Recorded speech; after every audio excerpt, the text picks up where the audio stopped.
Dear students, esteemed colleagues, it is my special honor and great pleasure to welcome you to the second Link IT and EdTech International Conference. A year ago, Information Technological School and Faculty of Contemporary Arts came together with a common vision to encourage discussion on new scientific and artistic approaches and application on technologies in professional work. Our goal was to trigger positive changes and to spread knowledge and new ideas. This year, we will have the opportunity to hear 60 presentations, including students' works, as well as works within the special thematic session Start for Future. I was kindly asked to mention that the conference is accredited by ZUOV. I'm looking forward to learn about the ideas and concepts that will be shared during the conference. I wish you successful work and thank you for joining us today and thank you for your attention. And now I will give a floor to my dear colleague Maja. Dobar dan. Dobrodošli svi na našu drugu konferenciju, Link IT EdTech International konferenciju. U želji da pruži najbolje obrazovanje svima koji žele da se edukuju na pravi način, Link grupa je osnovao Link Education Alliance. Link je inače vodeća grupa multinacionalne kompanija sa više od 20 godina uspešno, da kažemo, poslovanjem. Kompanija posluje ne samo na teritoriji Srbije, već Bosne i Hercegovine, Rumunije, Ukrajine, Republike Moldavije, Sjedinjenih Američkih Država. A putem učenja na daljinu okuplja polaznike i preko 20 zemalja širom sveta. Obrazovne ustanove u sastavu Link Education Alliance omogućavaju školovanje za sve uzraste. Moderno obrazovanje je dostupno svakome bez obzira na godište i nivo znanja. Zahvaljujući širokoj lepezi znanja koje nude LEA članice, u mnogome je lakše doći do neophodnih znanja i veština koje traže najuspešnije svetske kompanije i na ovaj način možete da steknete međunarodne sertifikate i međunarodne diplome iz oblasti informacionih tehnologija, ali i modernog biznisa, koji je sve više aktuelni. Vrednost kojima konstantno težimo jeste kvalitet, relevantnost, inovativnost i značaj koncepta preduzetništva, kao i celoživotnog učenja. Naš cilj jeste da svojim radom i aktivnostima damo doprinos daljem razvoju, unapređenju obrazovanja i obrazovnog sistema kao ključnog nosioca razvoja društva u celini. Što se tiče praktičnog dela, mi koristimo mnoge edukativne robote i u osnovnoj, i u srednjoj, i na fakultetu, i visokoškolskim ustanovama. Jedan od njih je upravo danas tu sa nama, to je robot Pepper, koga ste videli prošle godine na otvaranju prve konferencije naše i sada je došao da vas pozdravi i svečano otvori ovu konferenciju sa nama. Kao što znate, pored robota Peppera, jer konstantno smo, da kažemo, aktivni na internetu, imamo i mnoge druge edukativne robote, kao i primjenu veštačke inteligencije, ne samo u prirodnim naukama, već i u društvenim naukama. Ja bih sada zamolila i Peppera da i on pozdravi goste. Ja mogu da uzmem ili ne? Možete svi. Dobro.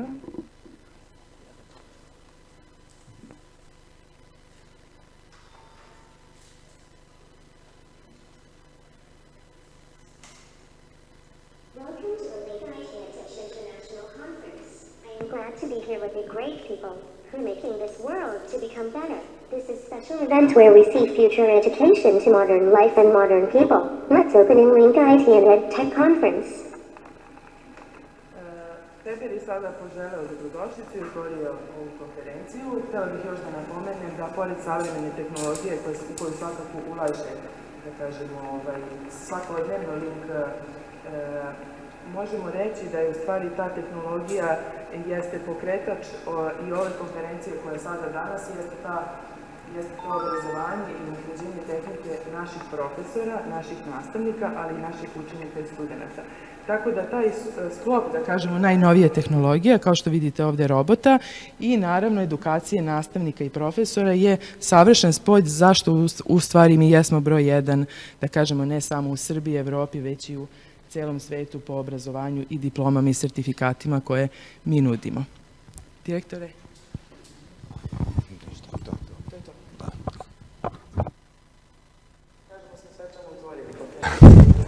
Hvala.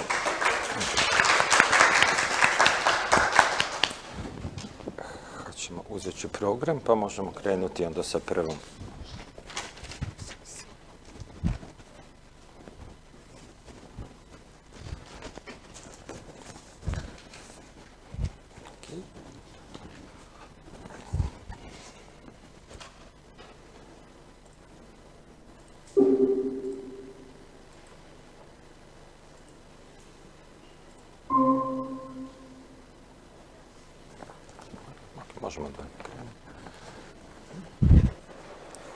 Okay, so we can start with our plenary session.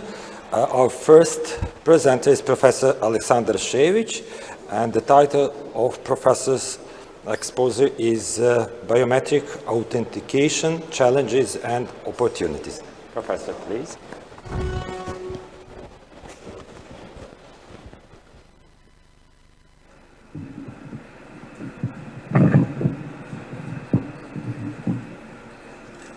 How do I exit the file?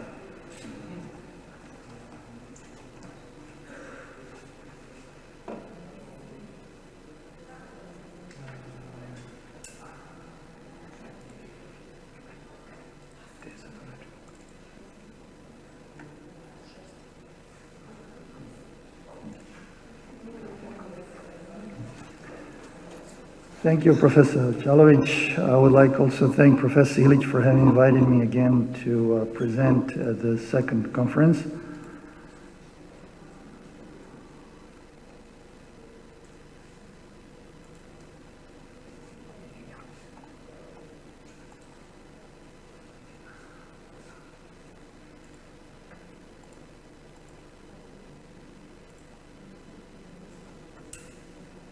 Thank you.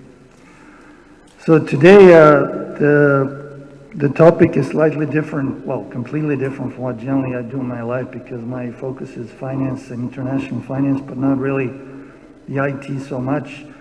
But I was interested in this topic because I realized that financial institutions are not safe from frauds. And probably you heard about all those things about quantum computing and the advancement of language processing, etc. at mind-numbing speeds. So definitely it's becoming quite difficult for financial institutions to protect customers and protect the data that they have. So I was thinking, just by focusing on this small area, at least to see what the opportunities are, what the challenges are, could be one small contribution, but still interesting somewhat. And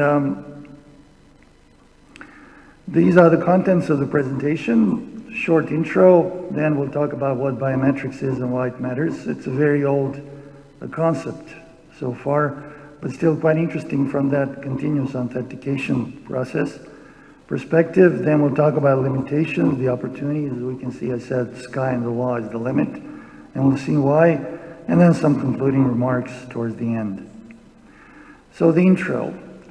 Europe is at the forefront of regulation. It hasn't been in so many areas, not only in this one. And one of the things that the companies, especially financial institutions, must follow is this NIS2. So starting from October this year, the reporting requirements will be quite onerous and quite more demanding compared to 2016, because when we have NIS2, most likely there was NIS1 as well. So the reason why this is quite important is that with the advancement of the natural language processing, it has become quite difficult, as I said before, for financial institutions to protect the data and the customers, so the access to the data of customers. And generally when you use your mobile phones, you know that you have the face recognition or you have the PIN number, so personal identification number. And generally now you have a two-step identification still as an option. So you can choose whether you get additional information via mobile phone or email. So they just want to check out twice that you are the person requesting access. But that's not the end of it, because probably it could become quite obsolete again quite soon. And then we have the advancement of something which is called the Internet of Things. So if you want to access your own smart home, your smart car, any of those smart devices, they just want to make sure that you are the person with that particular access. So they do have to find a way to make sure that you are the person entitled to have access to specific products. However, we have seen that we kept mentioning biometrics, but we also have to understand that the EU has already accepted the law on AI regulation, the first one in the world, unlike UK, US, Singapore, etc., that are trying actually to insert some legal requests into already existing legal documents. EU has decided to go a step further, and as you can imagine, even the day after the acceptance, the passing of the law, Canada and Singapore, for instance, were offering opportunities to European companies to leave Europe. So I just want to let you know to what extent the competition is so fierce, and at the same time, if EU or any other country or group of countries makes a mistake with the outreach of law, they could lose talent. So it's not easy to regulate. So what is biometrics? Well, the Americans, we can see they were one of the first ones to try to figure out what it's all about. So as you can see here, we have the ones that are called the physiological and behavioral. The one I would like to focus on is behavioral, because we behave differently, we move differently, we swipe differently, we wave differently.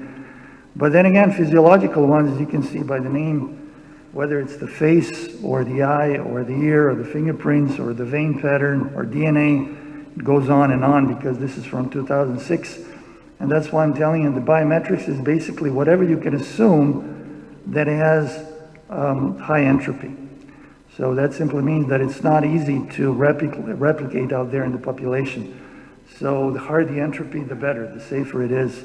And that's the reason why biometrics is further making additional steps.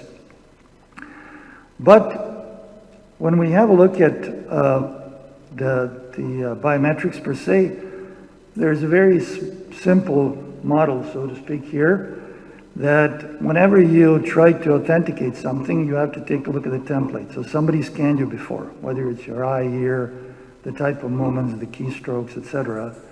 And then when they want to identify you, they try to this conditional difference very small. So we have here the Y bar as a predicted identity and Y as the real, true identity, whatever it is. I say whatever it is because when you're scanning and getting a template, you can make a mistake. The way you move may be slightly different from the usual ones. The way they scan could be also an error with the scanning machine. So it's not easy. So biometric is a problem when you believe that it's the overall general solution to every single problem out there in terms of identification.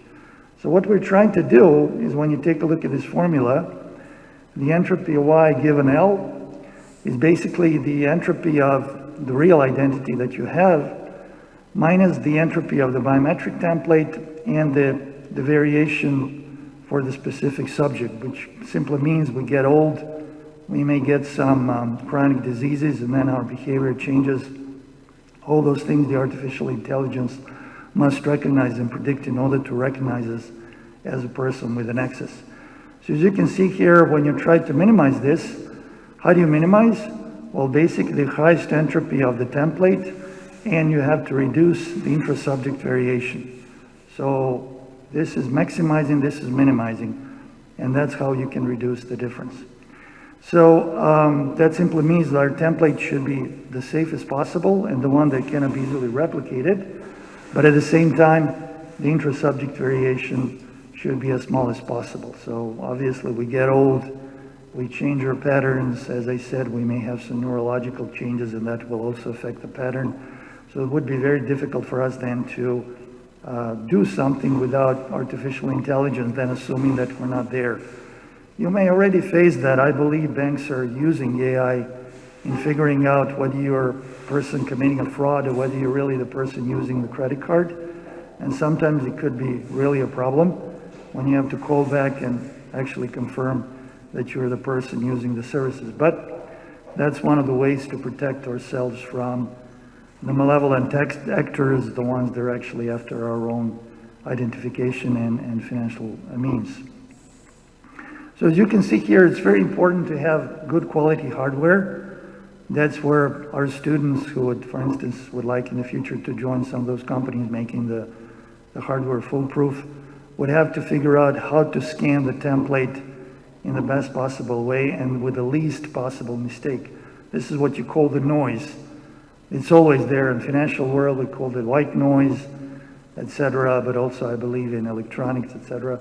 And here it could be the noise as well, because as I said, you may have a sweaty finger, you may not be moving the finger the way you should. Then again, the person invigilating the scanning, for instance, they may make a mistake because they don't realize that the scan is not perfect or as good as it's supposed to be.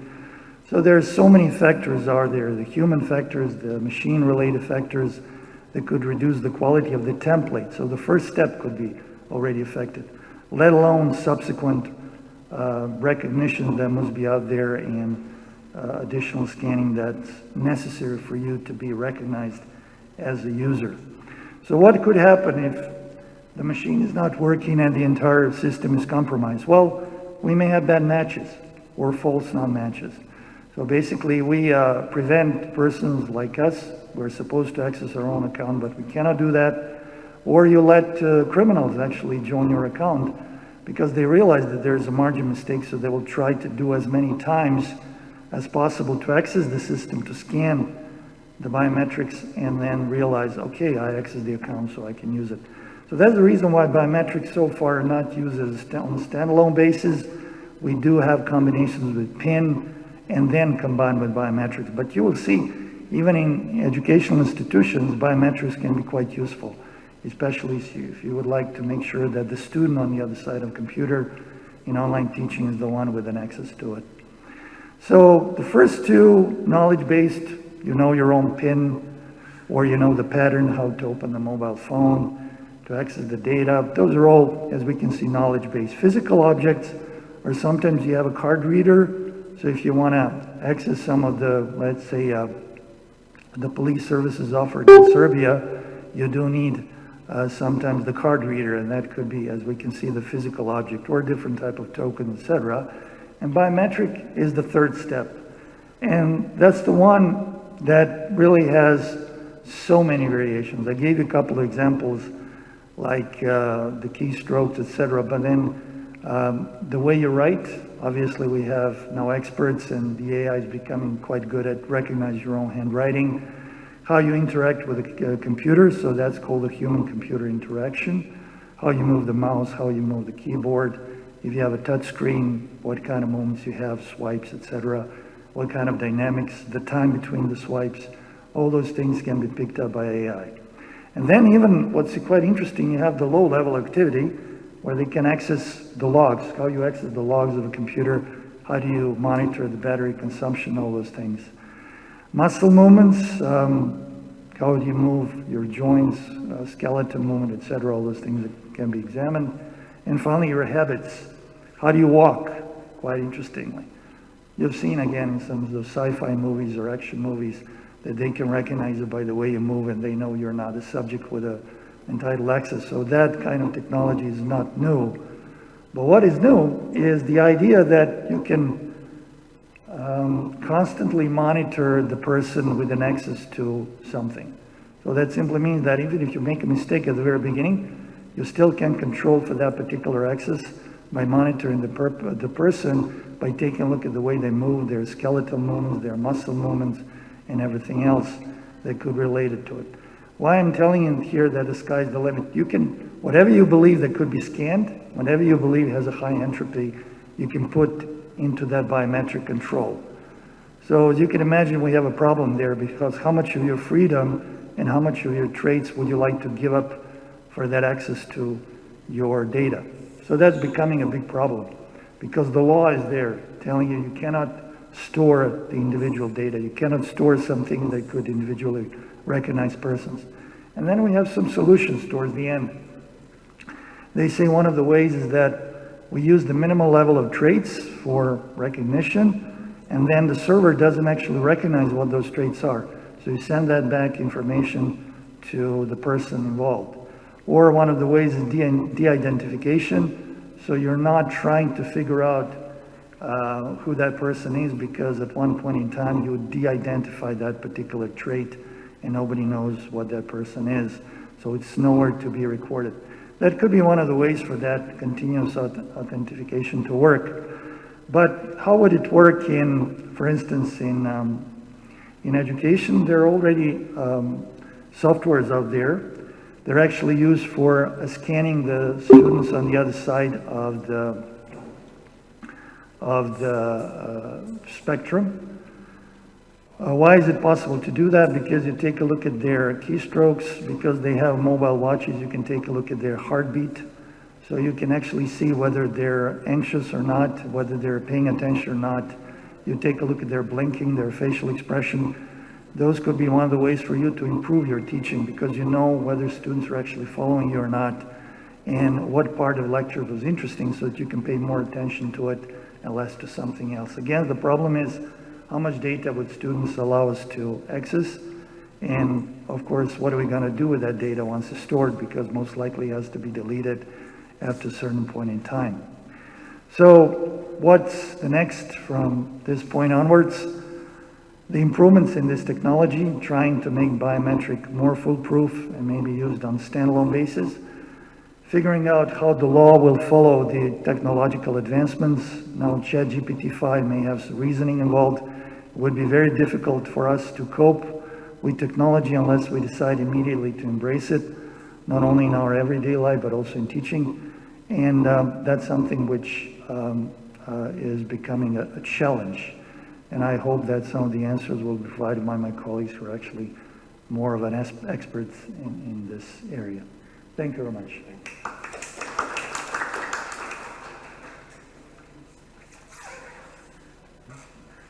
Thank you, Professor. And our next presenter is Professor Dusan Stojakovic. The title of his paper is The Importance of Using Project Library for Marketing Campaign Planning. But I think that Professor Stojakovic is absent, so we will continue. And our third presenter is Professor Roxana Bucea Manea Tonis.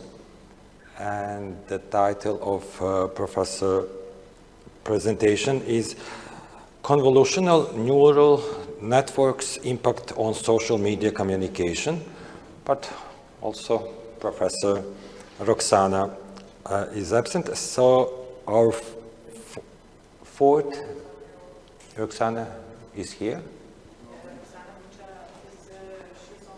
She's on the line. Sorry, so we will.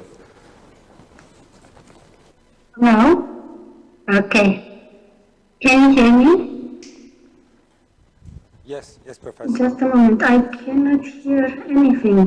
Just a moment. I increase the volume. Can you hear me? Yeah? Okay. I can't hear you at all. I don't know why, but now it's important that you can hear me. So thank you very much for inviting me in your conference. I am Roxana Manea-Tonis, working in National University of Physical Education and Sport, but I am teaching marketing. I did a study on convolutional neural networks, so I decided to write this article. Let me share my presentation, just a moment. This one. Let's start from the beginning of the presentation, just a moment. Okay. Slideshow. So the paper that I'm presenting now is Convolutional Neural Networks Impact on Social Media Communication. We are talking about marketing again. Convolutional neural networks have significantly impacted social media communication by enhancing the way content is created, shared, and analyzed. We have to face a lot of information from social media. How to face this big data, this huge content of information? We can use CNN, convolutional neural networks. Why did these networks are so good to be used in social media communication? Because it help us to image and video recognition, enhance user experience, content creation and manipulation, and analysis and social listening, advertising and marketing, security and fraud detection. Let's take a look of all of them, one by one. If we are talking about image and video recording, CNN excel at image and video recognition tasks, making them crucial for various social media features like automated tagging and content moderation. If we are talking about automated tagging, platforms like Facebook and Instagram use convolutional neural networks to automatically tag people in photos, recognize objects, and relevant tags. Okay, content moderation. If we are talking about content moderation, CNN help in detecting inappropriate content such as nudity and violence, ensuring that social media platform remains safe and compliant with community standards. Let's see further the enhanced user experience. Why do we need CNN for user experience?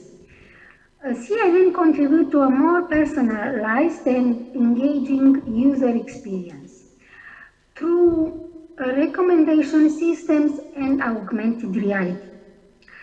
Talking about recommendation system, by analyzing visual content preferences, CNN helps in recommending posts, ads, and accounts to users based on their interest, making a huge network. Augmented reality. Filters and effects used in apps like Snapchat or Instagram are powered by CNN, enhancing the way users interact with visual content. So look, all of us, we use CNN every day and we don't know. We are so high-tech in everything we are doing day by day.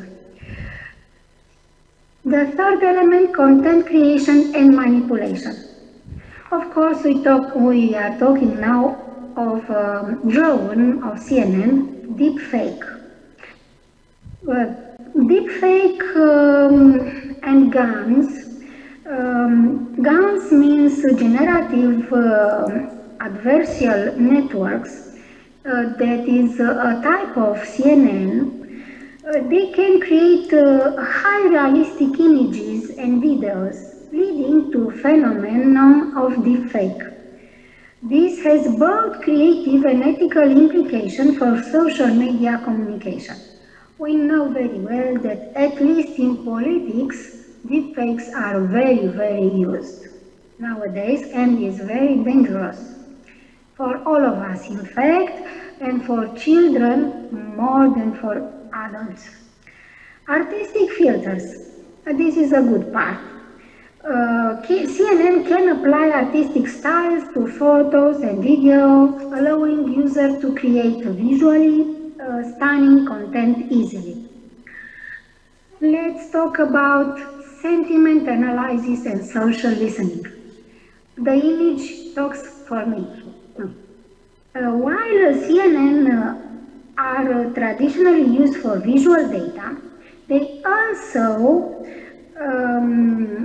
contribute to analyzing textual context when combined with other neural networks type.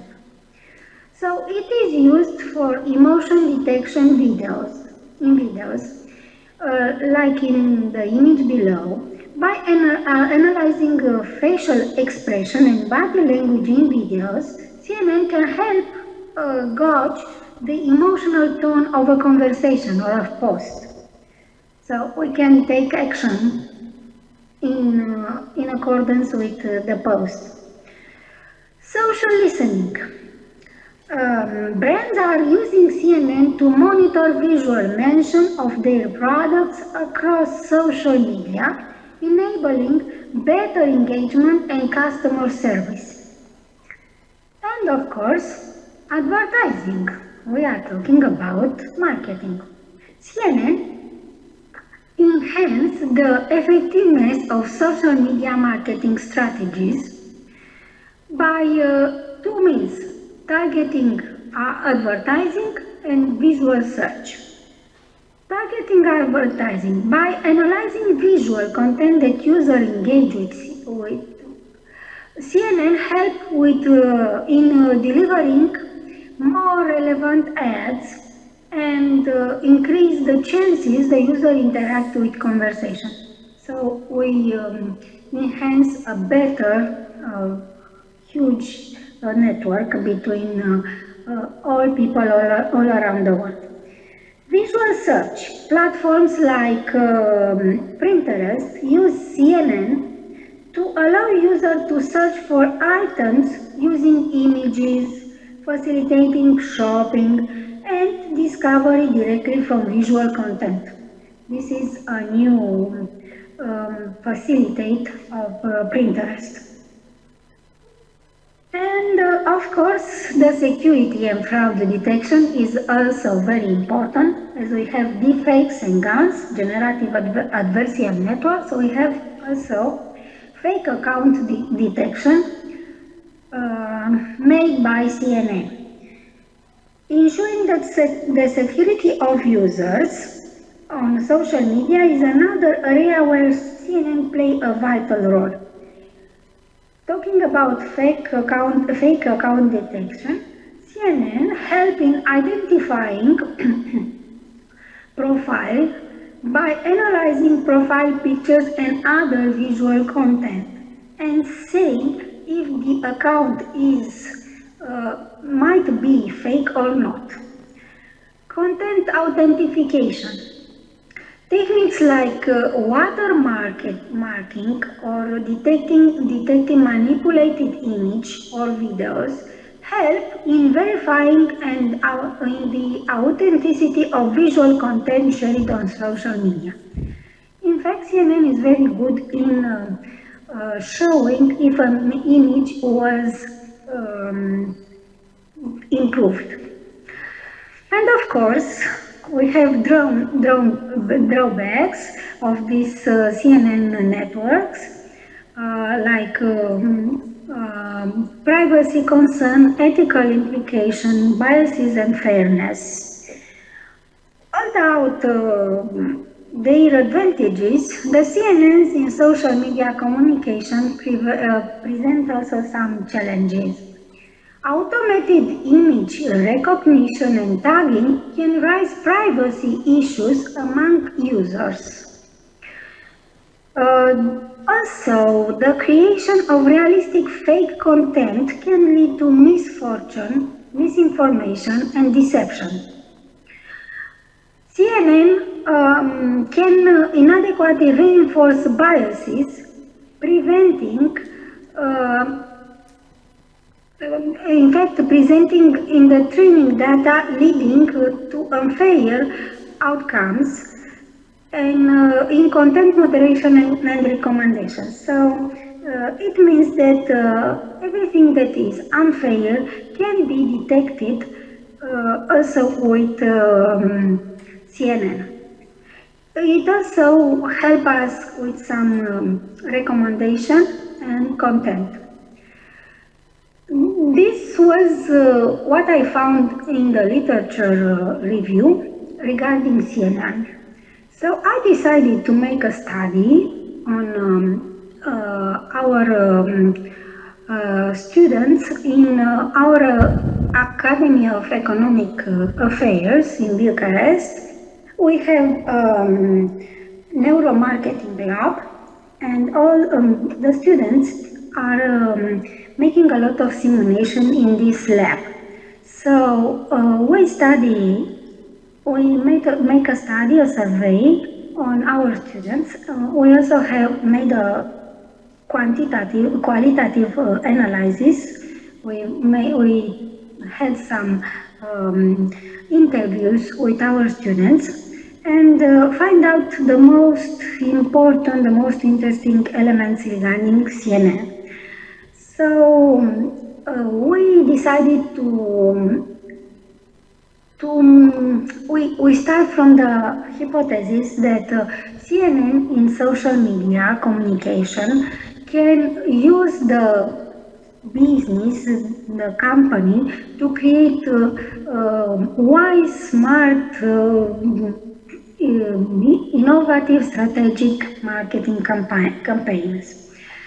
All the subjects were informed regarding GDPR, General Data Protection, and also the survey was validated by marketing experts and social psychologists, was applied anonymous. We asked also for the user contents, and the result of our study might be seen in this image. So our hypothesis was that applying CNN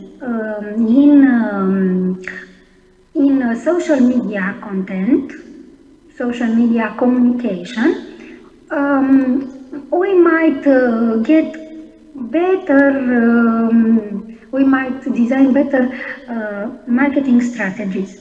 So we took all the elements regarding emotional. We have here two reflective variables, one formative, one reflective variable. So the formative variable CNN was analyzed by 5 questions, the other one by 9 questions. So each element of this each sub-item of this variable represents a question in our survey, like neural networks detect emotional content. Neural networks have different iteration, many iteration, use many iteration in discovering content. Neural networks use photos to identify person, use photos to content authentication, to deepfake, and so on. Neural networks use a model, a mathematical model, in the way of analyzing the photos and the content on social media. And also conventional neural networks also are used in association with webcams to analyze video content. So convolutional neural networks, we may see that positively impact the social media content. Why we can affirm this? Because the path coefficient is 0.65. We also may see that the values, especially for the reflective variable, are over 0.6, which is very good, meaning that our variable has, they form a very good variable together, talking about social media. And here, talking about social media communication, we talk about how to develop audiences on social media, how to develop content, how to develop stories behind the scene eventually, how to increase interest in a subject, how to design engaging messages, how to get feedback from our fans or maybe clients, and which are their reaction to different images, to different marketing campaign. We also talks about privacy in social media, and the tactics. So all these elements, issues in this image represents questions. Questions, and the answer was coded, and we get to a 0.42 R square, meaning that this regression, least square regression, is pretty good. 42 of the CNN variable is explained by the variances of all these issues, 9 elements of our model. In this table, we may see the loading factors for all sub-items of each variable. We may see the Cronbach alpha that is very high, meaning that our variable form a very strong variable social media. They are very the questions altogether are very well related to social media content, and they covered most of the subjects regarding social media content. RHOA is a correlation coefficient for nominal variables. We don't have nominal variables, but in this kind of factorial analysis, we usually count on Spearman correlation, on RHOA. So this correlation is extremely strong and positive, meaning that the higher the potential of CNN, the higher the results in social media content. We also analyze the average. This means average of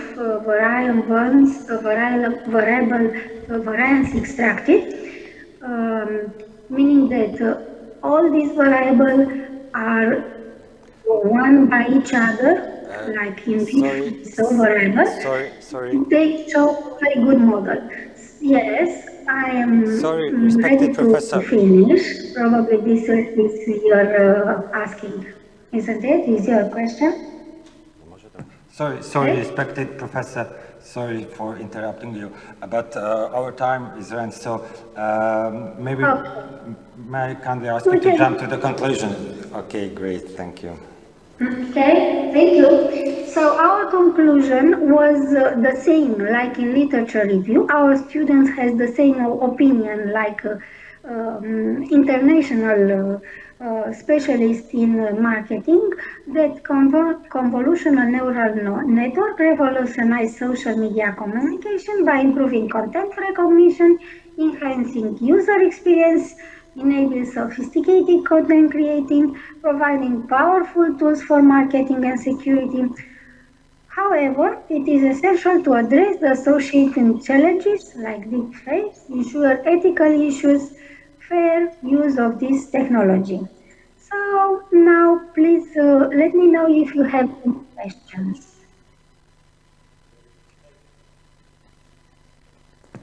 Okay, good. Great, thank you, Professor. So I just informed that Professor Dusan Stojkovic has joined us. So I would, okay, great. The title of Professor's expose is The Importance of Using Project Library for Marketing Campaign Planning. So, Professor, please. Thank you so much. I would like to congratulate the organizers for an outstanding conference, and let me jump directly to my presentation. Just let me share. 1 second, please. So I hope in a second you would see my screen online. Do you see it now?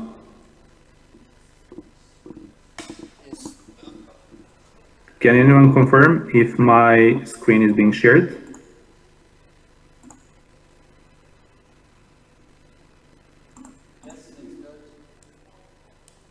Okay, thank you so much. So let me jump to my slides. So, importance of using Project Libre tool for marketing campaign planning. Project management is very sophisticated, but very simple area if you approach it in the appropriate way. So through this paper, my colleagues and me, Milica Ivremović, Dragana Seifert, Ana Basic, Srđan Barzut, and myself tried to state out the importance of approaching the project management in the right way, but also committing to the use of very effective digital tools like Project Libre. And you would see throughout these slides why this is important, what was interesting for us. So in today's very dynamic and rapid and sudden changes around us and very, very agile surroundings, project management implies not only the use of knowledge, skills, and project managers and all members of the project team, but also it relies on some simple and handy solutions that could improve this area overall. Development of a large number of tools helps to realize the project management to be the smallest possible deviations from the planned plans, define goals, establish deadlines, prescribed quality, and planned budget. And all of you that had any contact with project management know that it is most important to leave these deviations smallest possible during the planning and implementation of the project. The Project Libre tool, it is one digital tool that is used for less complex projects. It's important to state out that we try to focus on less complex projects. It offers limited but sufficient monitoring capabilities and quick detection of any irregularities in less complex projects. And just to position our topic, our keywords are project management, marketing, campaign, and Project Libre as a tool that we use. So the case that is used in this paper is one marketing campaign, and we approach this marketing campaign as one single project. So the planned campaign will be implemented in the period of June 1st, 2024. So it is the future project and will last for 3 months. So this is something that was analyzed for the compilation and planning of this project. So what was behind the idea of establishing such campaign? It is the necessity that came out of noticing a decline in sales of summer clothing, and this downward trend in sales has been observed in the last 3 years, and it is increasing by 2% every year. So the case is pretty precise. So what was the idea? To have a summer sale spectacular. It's a marketing campaign designed to increase the sales, to overcome the problems, the lack of achieving the planned revenue, and so on. The campaign will include exclusive discounts, promotions, and special product offers. So it's a sophisticated multi-layer campaign. And the campaign planning started on 21st of March, 2024. So just to recall, the launch of the campaign will be June 1st. So the main goal of the summer sale spectacle is to increase sales by 20% compared to the summer season on the previous year. So we have very sufficient goal. So the following goals were derived from the main goal. It is to increase website traffic by 30%, so to generate traffic, then to generate 500 new leads, and to increase user engagement on social media by 50%. It came out after the analysis and after SWOT, of course, that this would help in achieving the goals. So these are sub-goals. So the SWOT analysis and marketing mix and environment analysis market segments were derived according to which the marketing campaign will be adjusted. So these were the inputs for us to find the best outputs and solutions. And it is important to stress out that project team consists of 6 executives responsible for defined work packages in the project. And last but not least, the budget of this campaign, you will see later on precisely, but it is approximately 30,000 euros. So what about stakeholders? When we're dealing with the project management and when we're dealing with campaigns and projects in general, we need to rely on our stakeholders. We need to realize what are the stakeholders, we need to map them, to prioritize them. And in this case, we had 2 segments of stakeholders, internal stakeholders and external stakeholders. We were depending on them. So internal ones are company management, then marketing department, then sales department, then the logistics department, and then customer service department. So these are directly or indirectly linked as work streams within the company with what is being done to increase the sales. So external stakeholders, these are customers, of course, then suppliers, then local community, and then the media. These are all external factors of influence over our campaign, so they're important for us as well. So on this slide, you could see the breakdown structure. So starting from the top level campaign, then from some phases, project initiation, then campaign planning, then creative development, then campaign implementation, of course, results analysis and project conclusion. So these are the work packages, and these are formatted according to the 4 main management aspects of any kind of management, including project management here. So you see that we, from planning to execution to control and project closing, we have all in place here. Not to go into details now, but you see them on the graph. The next one, just to give you some more idea about the work packages. So we had project initiation, then campaign planning, then creative development. But what were the project duties?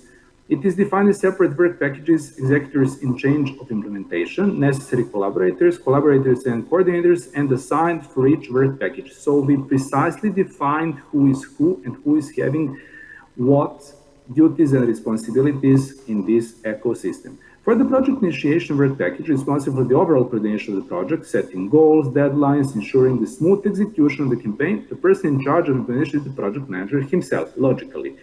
While the marketing strategist, content creator, graphic designer, and data analyst have the role of collaborators in this part of the project. So since this is multi-layer project manager is the one, but he is also depending and relying on the positions that I just mentioned. For the campaign planning work package, develops the campaign strategy, identifies the target audience, and defines key messages and positioning. The person in charge of implementation of this one is marketing strategist and working closely to the project manager, while the project manager has the role of coordinator.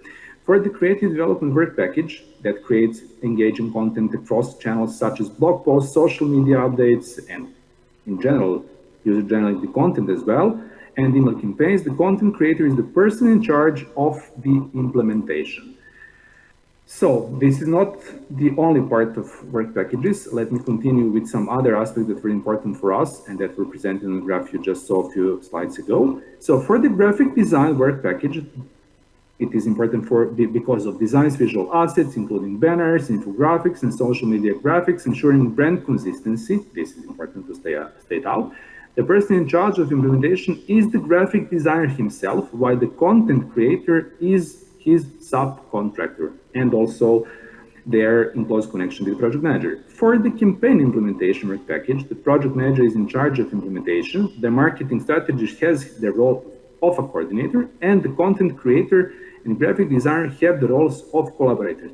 Why this is important? This is a bit complex because the project manager is in charge for the project itself.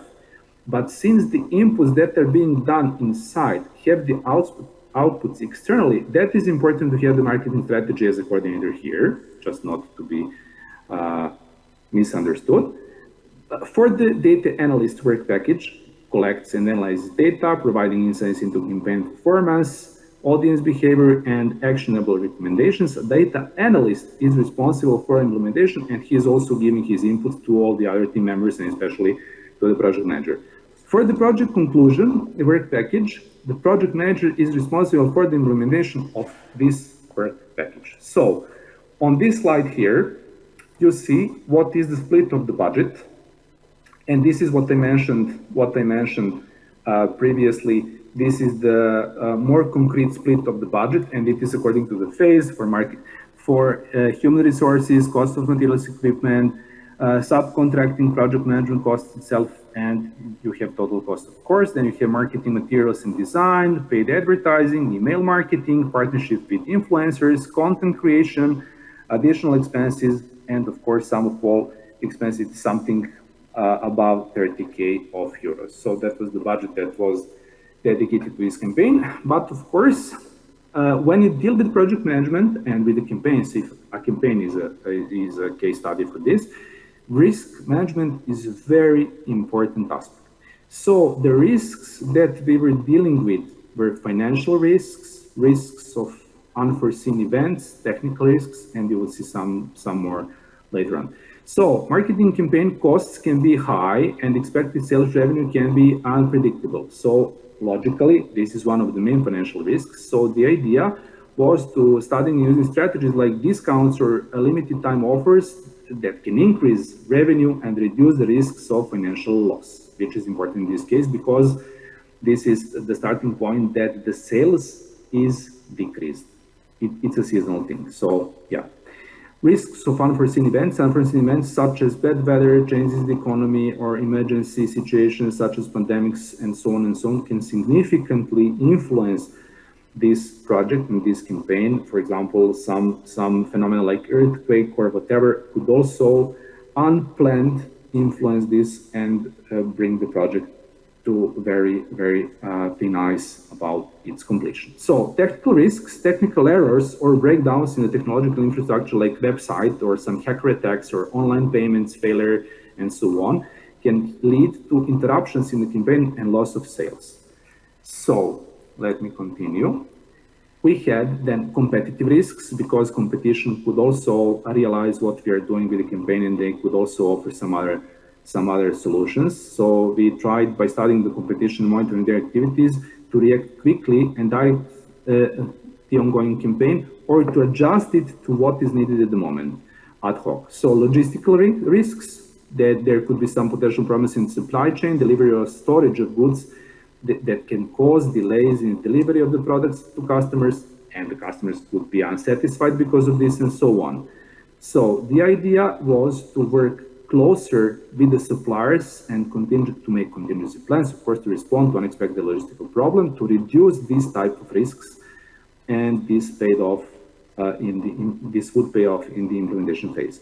So reputational risks, especially in the era of fast fashion and sustainability on the other side, we need to be careful about how to position ourselves in our brand. So failure to meet customer expectations or product quality issues can negatively impact a brand's reputation and damage the business in the long term. So what is the prevention method? By maintaining a high standard of product and service quality, responding quickly to negative customer feedbacks, and you could always have some negative feedbacks that are not primarily linked to what you do as a company, but what is the attitude of target groups. And handling complaints properly, we can defend against these type of risks. Okay, last but not least, we had some legal risks or some potential legal risks, risks of a poorly targeted campaign, risk of product shortages, and risk of poor planning and project management. I will not go deeply into these risks. I just wanted to give you the overview of what is the ecosystem that we had as the input to approach this project. And just let me go to the next slide. It is important to state out that we had to define our control points. So we had purpose of control, what is control, control point, and participants of the control meeting. I mentioned a few slides ago throughout the work breakdown structure, who is who in this project, but let me just point out what are the control points.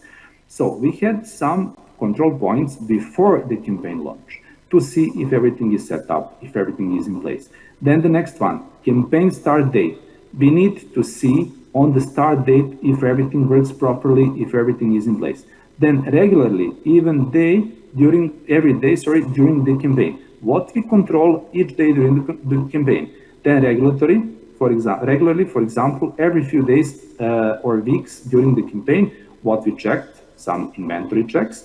During the campaign, some customer satisfaction control, because the satisfaction of customers is something that is one of the KPI of this campaign. And then regularly, for example, weekly or monthly during the campaign, financial control, of course, and during the campaign, adjusting the strategy, and after the campaign ends, final control, conclusion of the campaign, and final check if we met what was expected from the campaign itself. So, in order to execute all the checkpoints, we need to use monitoring as a technique. So, sorry? Yes. Yeah, okay. I have only 2 more slides. 1 second. So monitoring we used, you could see here what is the overview, how the project Libre tool looks like. We chose one project tool, how to deal with it as a digital tool. So these are resources, this was the timeline, so reporting looks like this. And I would jump to the conclusions. A successfully implemented project, those projects that are completed within the foreseen scope, plan quality, time and budget are the ones that are considered successful. For us, Project Libre tool was very good one to see if we meet the clearly defined goals. Project planning, timely monitoring and control of the project, risk assessment and control, top management support provided, adaptation of organizational structure for the management of the specific project, quality selected resources, and so on. For us, it was important to offer the project manager himself, to offer him the overview of what is in there as important inputs, and to stress out if any deviation occurs. So this was the importance of our tool that we used, and that is called Project Libre. Sorry if I used some more minutes than planned, but this was very outstanding. Yes, great. Great, thank you, Professor. And our fourth presenter is Professor Elena Gurgu. The title of Professor's presentation is Empowering Educators' Strategies for Effective Integration of Information Technologies in Academic Teaching and Learning. And we have pre-recorded presentation. So maybe we can...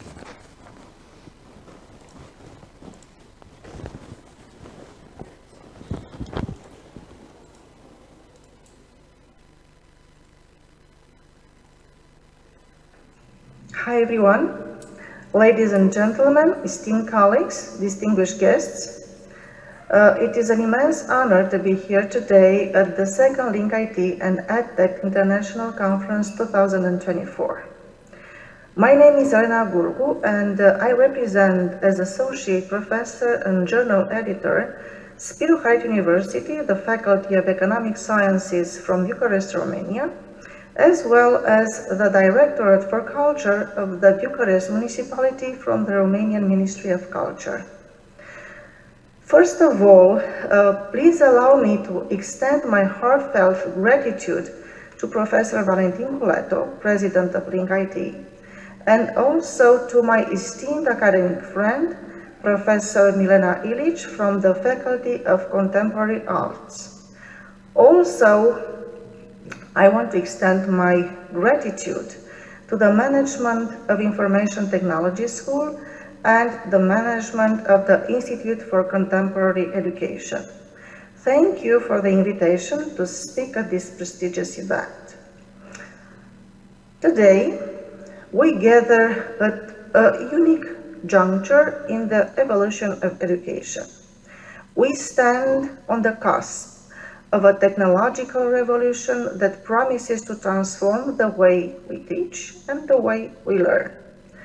Of course, our goal at this conference is to explore the application of information technologies in education and also to try to facilitate the exchange of knowledge and the exchange of ideas among experts in both education and information and communication technologies.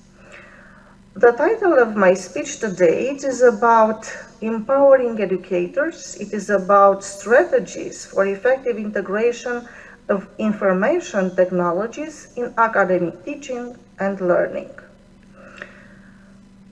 As we delve into this topic, it is essential to recognize the profound impact that information technology can have on education.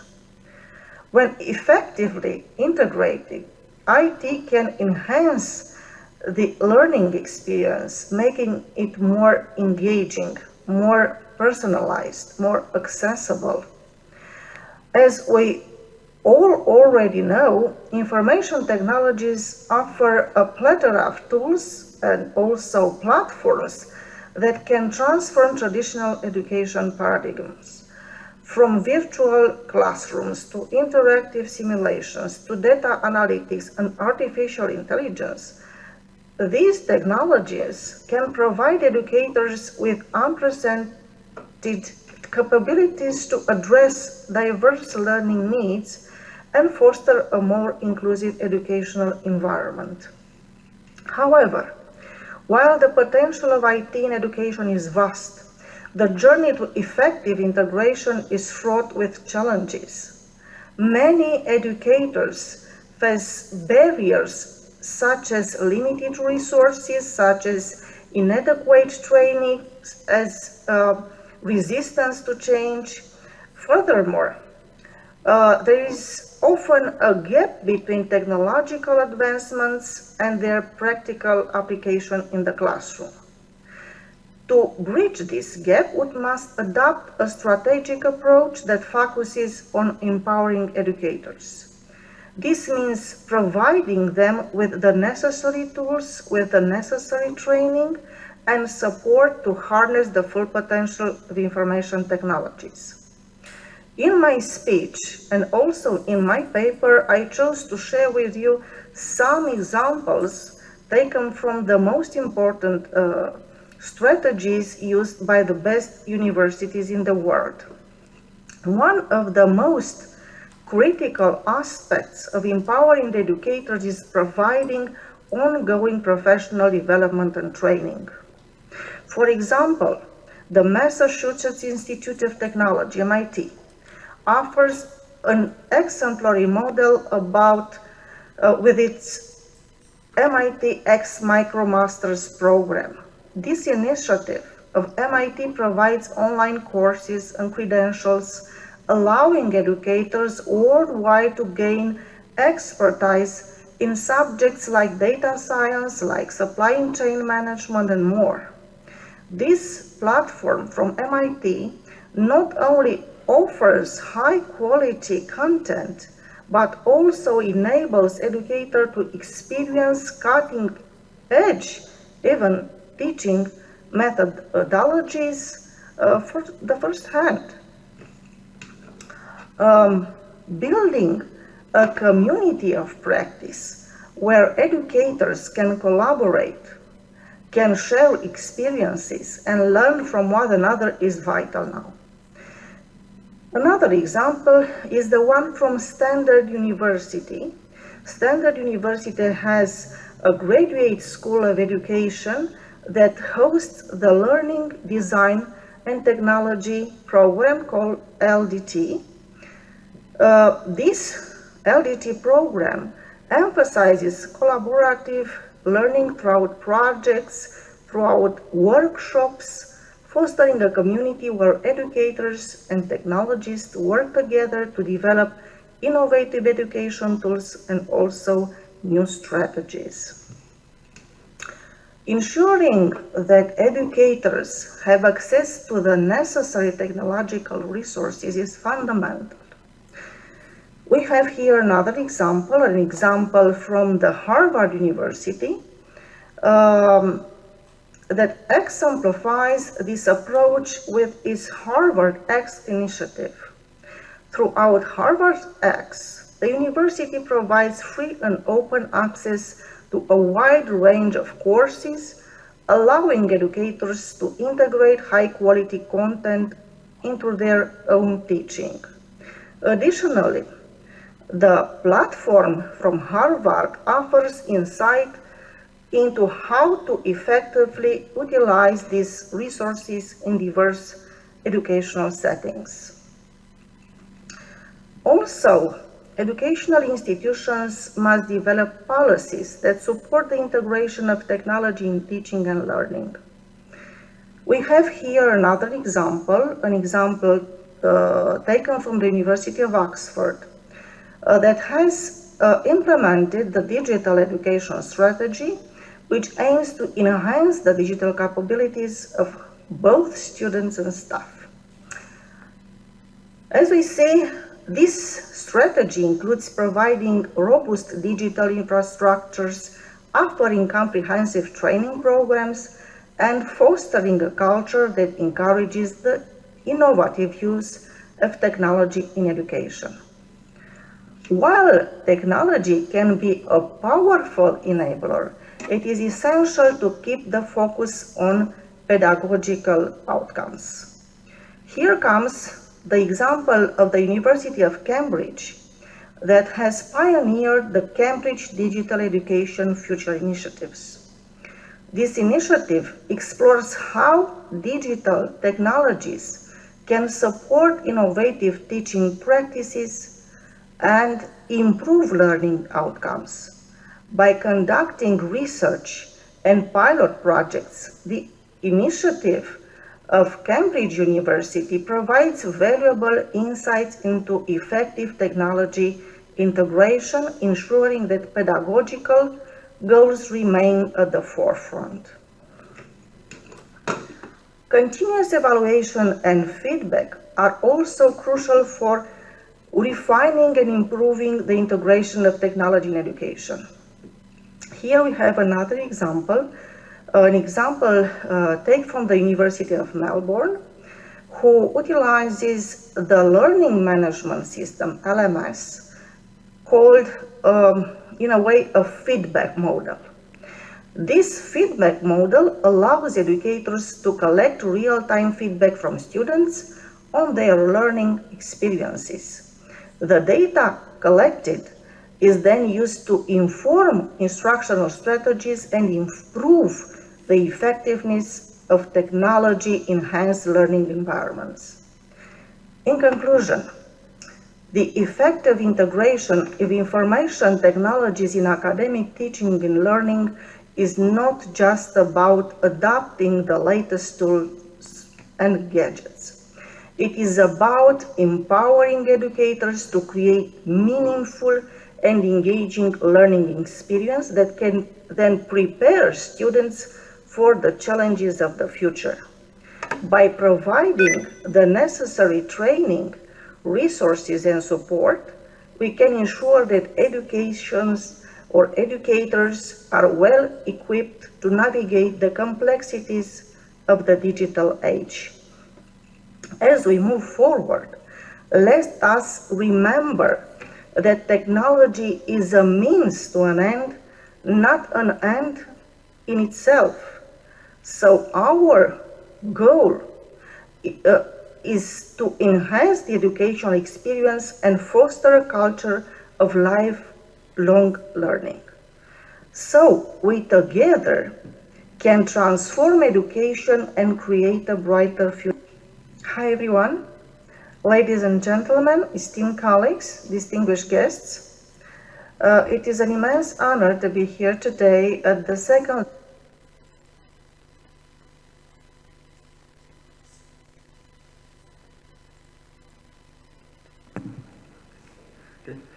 Many thanks to Professor Gurgu.